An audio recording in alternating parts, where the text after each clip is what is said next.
Yes, of course, hii ni Tanganyika Radio na Imba na Si Radio. Mimi naitwa Tadei Cosmas.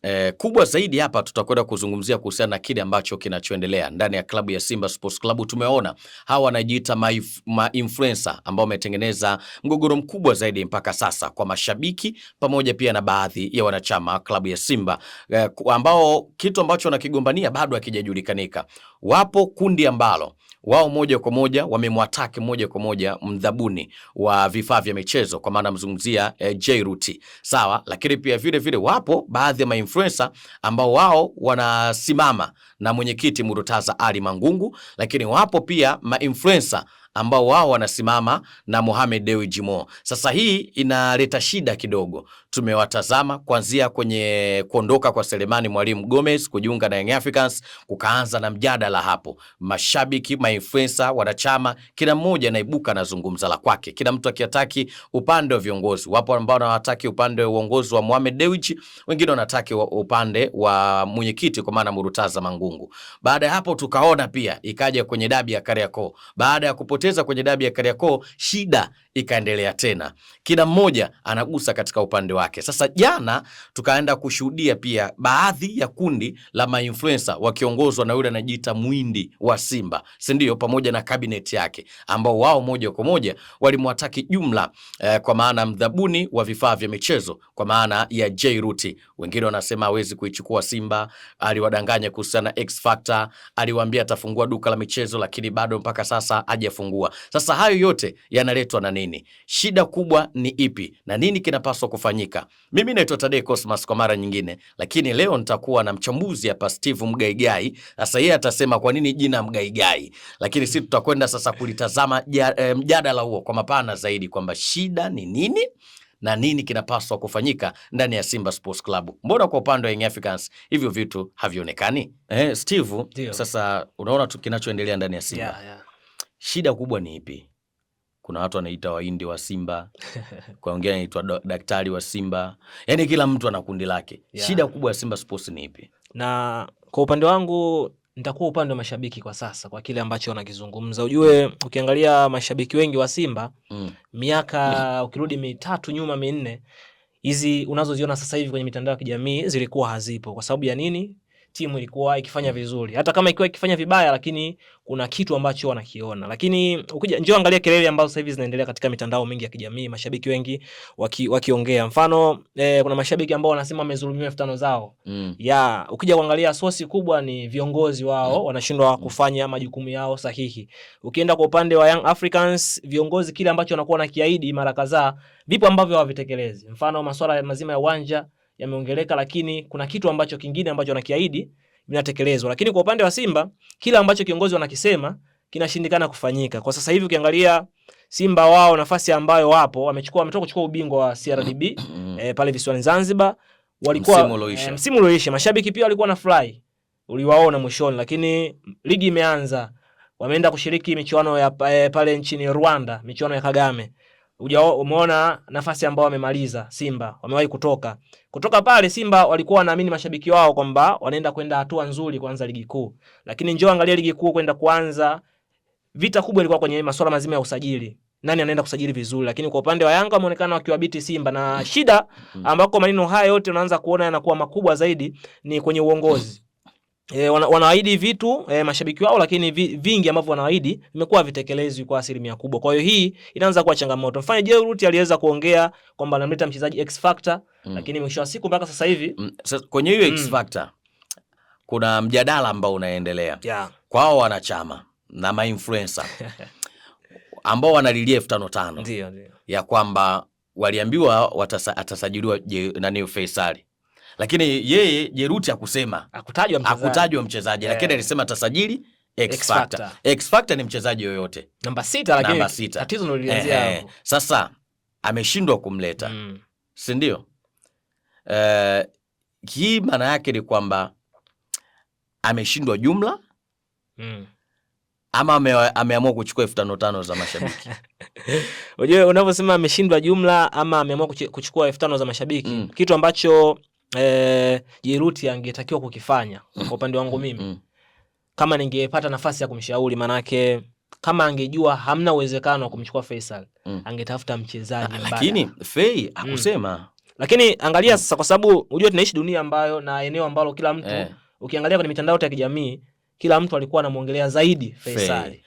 Mashabiki walikuwa wanamuongelea Faisal. Lakini mwenye kutaka kuleta mchezaji akummention. Lakini ukiangalia hata interview ambazo alikuwa akifanywa, alifanya interview moja na walimtaja kabisa kwamba mashabiki wanamtaka Faisal. Naye akasema waambie watulie, si X Factor tunamleta. Maana yake angekanusha pale mashabiki labda angekuwa wana kitu cha kusema, lakini hakukanusha japokuwa alitajiwa huyo mchezaji. Lakini kwenye ile kwenye kuchangisha sasa ile ili kumpata X Factor, si zilioko pale jezi 100,000 ambazo mashabiki wanapaswa kununua kwa shilingi 50,000.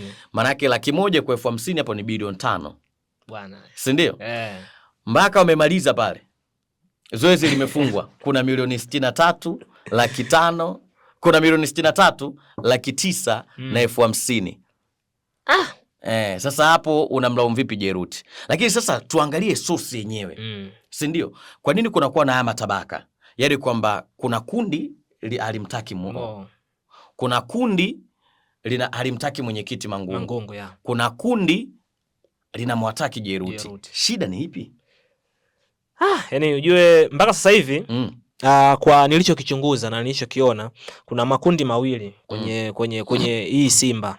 Japokuwa yapo matatu kiuhalisia, lakini haya mawili ambayo nayazungumza mimi ni kwamba kuna makundi ambayo yenyewe akiongea, yani mashabiki wakiongea mtandaoni wanapata faida. Kwa hiyo wanatamani Simba endelee kufanya hiki ambacho anakifanya ili kuendelea kupata faida zao binafsi. Alafu wapo mashabiki ambao wenyewe wapo moja kwa moja na club. Yani wanaitetea club, lakini influencer wengi ambao naona, mimi naona wanatumika zaidi na hivi vipaza sauti ambavyo vinawafuata. Yani hizi online media zinawafuata zaidi wale mashabiki, kuwatumia kwa ajili ya kutengeneza zaidi content katika mitandao. Lakini njoo angalia, kwa sababu Simba haina mashabiki tu Dar es Salaam, ina mashabiki mikoa yote Tanzania. Lakini angalia mashabiki wanaopiga kelele wapo wapi? Ni kweli wapo Dar es Salaam. Hapo unaanza kujiuliza sasa tatizo linakuwa nini? Lakini njoo angalia hao mashabiki ambao wanapiga kelele, wanabadilika kutokana na wakati. Yani kuna wakati utakuta wanamsema Mangungu, wanamsema Mangungu, wakiitwa na Mangungu wakikaa naye, wakirudi kwenye media baada ya muda wanamsifia Mangungu, anaenda kumsema mtu mwingine. Kwa hiyo unaona ni watu fani ambao wamekaa kama kwenye agenda setting kwa ajili ya kusifia na kuponda, yani wenyewe wapo hivi kwa ajili ya manufaa yao binafsi. Mimi kwangu ninachokiona. Lakini tukijaribu kuangalia kwa namna hivi ambayo haya yanayoendelea, lakini huoni tamko kutoka kwenye klabu. Kwa maana kwamba viongozi sasa kusema jamani, hii sasa labda hii ishe. Huoni matamko kutoka kwa klabu. Hii inaleta ishara gani? Kwamba Simba uongozi umezidiwa na pressure mashabiki na hao ma-influencer ambao inaita waganganja. Waganganja. Wanaita waganganja. Wamezidiwa viongozi wa Simba na pressure hii ya hao ma-influencer waganganja. Sasa tatizo ambako lipo ndugu yangu ni wenyewe hawa viongozi wa Simba hawana umoja. Yani ni viongozi ambao wapo lakini wenyewe kwa wenyewe kila mtu anavutia upande wake tuseme. Yani kila kiongozi ana kundi lake la mashabiki ambao wakiwa wanaongea apepewe. Jana nimesikia pia watu wanasema Mo apepewe. Kwa hiyo kuna kundi ambalo lenyewe lina Mo labda ana kundi lake. Mangungu ana kundi lake ambalo akija kuingia kwenye mitandao ya kijamii wakimsema mtu fulani kwake anafly, kwa hiyo hawezi akaja akatoa tamko. Ila hawa viongozi wengine, ndio maana nimesema kuanzia mwanzo kwamba mimi kwa upande wangu mpaka sasa hivi na walaumu zaidi ni viongozi, kwa sababu naamini hata familia ikiharibika anayelaumiwa ni baba. Wazazi ndio wanaoenda kulaumiwa. Kwa hiyo kwa wekundu wa Msimbazi Simba kwa upande wao kitu ambacho wanatakiwa sasa hivi wakifanye ni viongozi kuangalia wanafanyaje. Waitisha hata mkutano wa dharura. Mkutano bado hawajautangaza. Lakini hata ukisema unaitisha mkutano wa dharura, ajenda kuu ni ipi? Yaani ni kwamba hizi kelele. Hapana. Unajua hizi zinaenda kuvuruga klabu. Kwenye kuvuruga klabu, issue ni moja. Nikijaribu kuangalia ama influencer. Sawa? Hawa ndio ambao wanaichanganya klabu. Ndio. Sawa? Ndio maana nilikuwa naangalia andiko la Ahmed Ally ili kujua kwamba hawa wanatumwa. Umeona? Au ni nani? Nilikuwa angalia andiko la Ahmed Ally. Ahmed Ally kwenye andiko lake leo aisema hivi: mashabiki wa Simba mnaorumbana kwenye vyombo vya habari, wote mna hoja za msingi na wote mko sahihi kwa mitazamo yenu. Yani wako sahihi kwa mitazamo yao. Sio mitazamo ya klabu. Sawa. Kwa mitazamo yao mashabiki. Agizo langu ni wote kuacha mara moja malumbano haya ili kuipa klabu utulivu iendelee kupambana na ligi. Kama mnafanya kwa matakwa yenu basi sitisheni. Yani kama hizi ngendembwe hizi mimi naziita kelele zisizokuwa na faida. Si ndio? Kama wanazifanya kwa manufaa yao. Sawa bwana? Anasema basi sitisheni kuanzia sasa. Na kama ni maagizo basi waambieni waliowatuma watoke hadharani, wazungumze wenyewe ili dunia ijue wanagombania nini. Kwa sasa wanasimba wote tuunganishe nguvu ya pamoja. Sawa bwana, kupambana na maadui 15 wa ligi kuu ya NBC. Tunachohitaji ni furaha na furaha yetu ni ushindi. Msemaji wa taasisi nimeagiza. Sasa ukiangalia kwenye ile andiko, manake hizi vurugu za wanachama kama wametumwa, ndio wametumwa na nani ambaye anaifanya klabu iwe na taruki? Mimi binafsi sitaki kuamini kama hawa ma-influencer baadhi ya waganga njaa, mimi nawaita hivyo. Ndio. Sawa? Hawezi mtu from nowhere akanyanyuka akaitisha place akaenda kwa mwataka Mangungu. Maana yake lazima awe na tagi. Kuna tagi nyuma. Yani kapata wapi iko kiburi cha kutoka front na kuzungumza kwa mwataka Mangungu? Sitaki kuamini kama ni yeye tu akili zake zimemtuma. Sitaki kuamini pia kama ili kundi lingine limenyanyuka tu from nowhere limeitisha place wakamwataki Mo. Lazima kwa kuna tagi. Ndio. Sitaki pia vile kuamini kile kikundi cha jana cha kina Muhindi sijui kwa sababu pale hata pale kulikuwa kuna zile chupa zile walizoweka pale za kinywaji zilikuwa zina lebo. Si ndio? Mimi sitaki kuamini kwamba walitoka tu wale from nowhere wakaenda kwa tagi. Na tunasema bosi apepewe. Bosi apepewe. Sasa wanatumwa ama ni akili zao zinavyowatuma? Ndio kama nilivyozungumza mwanzo. Kwa upande wangu uongozi wa Simba una jukumu la kufanya. Yani kwa hapa unatakiwa iwajibike kwa sababu kunapotokea matabaka katika timu, mashabiki wanavyotengeneza haya matabaka, wao ndio wana uongozi ambao wana uwezo wa kufanya, kwa sababu tumeshashuhudia, ujue mfano baadhi ya mashabiki kipindi cha nyuma walikuwa wanakamatwa kabisa wanapelekwa polisi kwa sababu ya kuiongelea tu vibaya Simba. Na walikuwa wanaambiwa wanatumia nembo vibaya. Lakini hao wengine hao sasa hivi tumii nembo vibaya. Tumii. Na nimeona yule ambaye alikamatwa amezungumza pia kwamba si tulishakamatwa kwa sababu tumeonekana tunatumia nembo vibaya Simba. Lakini kwa hiki kwa upande wangu mwenyekiti Mangungu ana wajibu wa kusimama kuitisha mkutano wa dharura. Kuweza kujadili. Ajenda umesema ni ipi? Ila ajenda kubwa kwenye hii ambayo mkutano wa dharura. Kwa sababu kwenye mkutano wa dharura katiba ya Simba iko very clear, imenyoosha. Ndio. Sasa inategemea nani anautaka mkutano wa dharura. Kwa sababu kama wanachama wanataka mkutano wa dharura, wao inabidi waitishe nini? Wao wapeleke ajenda. Ajenda mkutano wa dharura ni 1 2 3 4. Sawa? Lakini kama viongozi wanatisha mkutano wa dharura, wao ndio wanaandaa ajenda. Maana yake mkutano mkuu ambao utakuwa unafanyika, maana yake utabidi ubebe ajenda zote. Lakini sasa kwa sasa hivi kwa scenario ambayo ipo kwa sasa. Ukiangalia Simba sasa hivi nasema imevurugwa kupita kwenye mitandao ya kijamii, kila mtu sasa hivi haeleweki. Yani wanaoivuruga Simba ni Simba wenyewe. Sasa ndio unatakiwa mkutano wa dharura hapo uitishwe. Mwenyekiti Mangungu na yani pale kama wewe mwenyekiti. Mkutano wa dharura kwa upande wa Simba ni wao wenyewe tu, wao ma-influencer kujiitisha. Kwangu mimi binafsi. Sasa wale kama tulivyozungumza kwamba wale wapo kwenye manufaa, kwa sababu hapa kuna makundi sasa hivi yanaonekana ni matatu. Yerut kama ulivyosema, kuna boss Mo, lakini pia yupo Mangungu. Kwa hiyo sasa hawa kuungana itakuwa ni ngumu. Issue mimi kwa ushauri wangu, mimi kwanza ningekuwa na bakola ningetia stiki wote. Hilo jambo la kwanza. Kweli kwa sababu watupigia kelele nini. Yaani vilabu vyote watu vimetulia. Mtibwa katulia, Dodoma Jiji katulia, Azam katulia, TRA katulia, Yanga katulia. Wao kelele tu. Wanatafuta timu yao. Kama wanatumwa. Mimi nimependa andiko la Ahmed Ally. Kama wametumwa, waliowatuma basi watoke fronti. Bwana jamani, sisi ndio tunafanya nini? Tumewatumwa kwa maslahi haya. Na akijulikani kinachopiganiwa ni nini? Ugali tu. Mashabiki wana njaa au wana njaa ukweli ni sasa saa 12 wewe mwanachama sijui influencer unaitisha place. hiyo saa 12 tutakiwa ukatafute hela. Mimi ndo mimi nawaita waganga njaa. Ushauri wangu kwa upande wa Simba Sports Club, kwanza waachane na haya mambo. Yaani maswala ya muda wote place tu. Wanapaswa kuachana na hayo mambo kwa sasa. Kwa maoni yangu.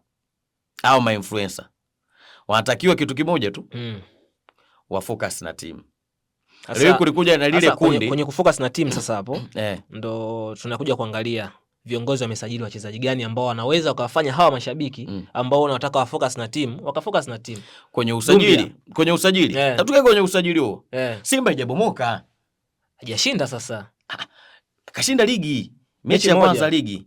Ligi si ndio imeanza? Mechi 30. Katika mechi 30 kashinda moja, kabakiza mechi 29. Lakini raha ya Simba na Yanga wanaanzaga kwanza na mtani ambako sehemu ambako wenyewe wanaamini walikuwa wanaenda kurudisha makombe yao ambayo Yanga wamekuwa wakidominate. Umeona kwenye mtani, kwenye ngao ya jamii. Yaani mimi sijashtuka Simba kufungwa na Yanga kwenye ngao. 21-22 Simba kafungwa kwenye ngao na Yanga. Ndio hicho ambacho anataka mashabiki sasa. 22-23 kafungwa Simba 2-1. Mayele anatia zote mbili. 23-24 Simba anashinda kwa mikwaju ya penalti Tanga. 23-24 Simba anafungwa na Yanga. 24-25 Simba anafungwa na Yanga. 25-26 msimu uliisha kwenye ngao Simba anafungwa na Yanga. Unashangaa vipi kufungwa 26-27? Mashabiki ndio ambacho hakitaki sasa, unafungwaje mara zote? Na walikuwa wanaamini msimu huu sasa Simba inaenda kwanza. Ujue Simba ukija kuangalia dirisha dogo msimu uliopita imesajili wachezaji wazuri sana kina Libase ambao walikuwa watu wanaamini Yanga ndio imeenda kubomoka, Simba inaenda kupanda. Kwa walikuwa wanaamini, hata mimi nilikuwa naamini kwamba Simba dirisha hili kubwa waenda kuongeza baadhi ya maongezo ambao wanaenda kufanya vizuri zaidi msimu uliopita. Kwa sababu ukija kuangalia msimu uliopita Simba katika mechi zote za ligi alizocheza na Yanga ameenda kutoa sare ambako miaka nyuma ulikuwa ukioni hicho kitu. Kwa hiyo walikuwa naamini wakienda kuongeza nguvu waenda kubiti pale ambako Yanga ameshinda. Wewe una mashaka na Dumbia sana. Na mashaka naye makubwa. Mashaka yako ni yapi kwa Ibrahim Dumbia? Tachi zake tu zile za mpira. Kacheza mechi moja tu lakini akaanza, lakini ujue kwenye dabi. Achana dabi. Ameanza pale Rwanda. Tulikuwa tunaona nje anafanya. Alishinda pale, alifunga goli mechi dhidi ya Singida. Ile goli 2 ile moja. Kati ya kamba pale utosi. Na sio hiyo tu, kacheza mechi ya kimataifa ya kirafiki na Eremereki. 2-2. Na mimi ndashindwa kumtetea Dumbia kati ya chuma ile. Mimi kwa mtu mimi sina hofu na Ibrahim Dumbia. Sawa. Binafsi. Bado una imani naye? Mimi mshambuliaji mzuri namuona. Ila sasa timu yenyewe ya Simba ndio ambayo inamfanya Ibrahim Dumbia aonekanike na mashaka. Timu haitengenezi nafasi. Ibrahim Dumbia anafunga. Una Chama namba 10. Chama, angalia katika mechi alizocheza, muangalie kwenye dabi alionekana. Mechi ya juzi na Kagera Sugar. Kwa nini usimlaumu Dumbia kwa staili ile? Kwa sababu Dumbia atengenezewe, afunge. Anayemtengenezea nani? Si Chama? Chama ametengeneza? Atengeneza nafasi. Aniseura. Kuna mipira ambayo watu wanaisema alikuwa jamaa akiruka juu mpira wa kichwa anapiga na shingo. Sasa ile mipira juu, yani huwezi kusema eti mpira juu ile assist. Lakini nimesikia msemaji, yani mtu akipiga tu cross kwamba akienda hewani akikosa assist. Alisema jamaa ni mzuri zaidi kwenye mipira ya juu kuruka vichwa. Basi sasa hivi wampunguzie sasa. Wasipige mipira ya chini, iende juu. Iende juu. Dumbia baba. Mimi binafsi mimi na imani na Dumbia. Mimi bwana nilimkataa muda mrefu. Wewe ulimkataa? Muda. Okay. Tunampa muda. Bwana muona hata kocha mechi ya dabi ameenda kwanza na force number 9. Kwenye dabi alianza na Ibrahim Dumbia. Si ndo alianza? Afu baadaye kipindi pili akaingia Mpanzu. Baada ya kuona impact kule mbele. Ile impact haikuepo kwani kwa timu nzima. Kwa sababu Mpanzu kutembea. Nani Libasa kutembea, ni Seula kutembea, Chama kutembea. Yaani mimi ninachoangalia hawa wengine ambao wanamkataa Dumbia. Hawaangalii timu nzima. Kama kweli wanasema bwana sisi bwana wanamkataa Mpanzu, wanamkataa Ibrahim Dumbia. Kama wanaweza kweli wamkataa Libasegeye. Si mechi ya dabi, mechi ilimkataa Libasegeye. Lakini kuna vitu alionyesha ujue basi. Issue sio kuonyesha. Yaani unakokota mpira, unarudi nao, yaani unazunguka nao.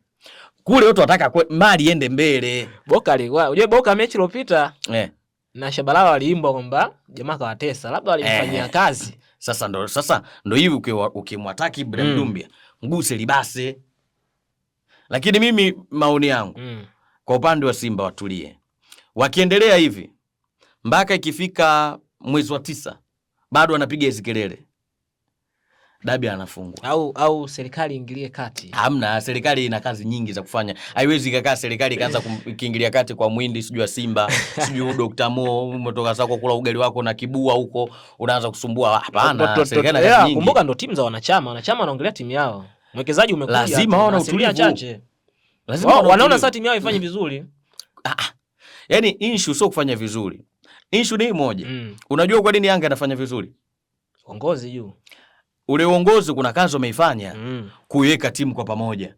Leo hii mashabiki na wanachama wa Yanga, ukimgusa kiongozi wao wanadili na wewe. Yeah. Ukimgusa mchezaji wanadili na wewe. Ukimgusa kocha wao wanadili na wewe unayemgusa. Kwa nini? Kwa sababu wanajua kwamba hii timu, wanajua kuna matatizo ya kibinadamu yapo. Wao walicho focus, sisi tunasimama na timu. Yeah.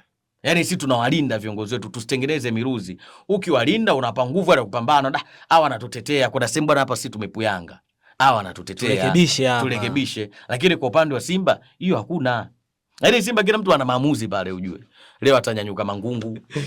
Mimi ndo mwenye timu, mimi ndo mwenye kauli. Anatoka hapo hajamaliza tu nusu saa nyingi. Magoli huyo.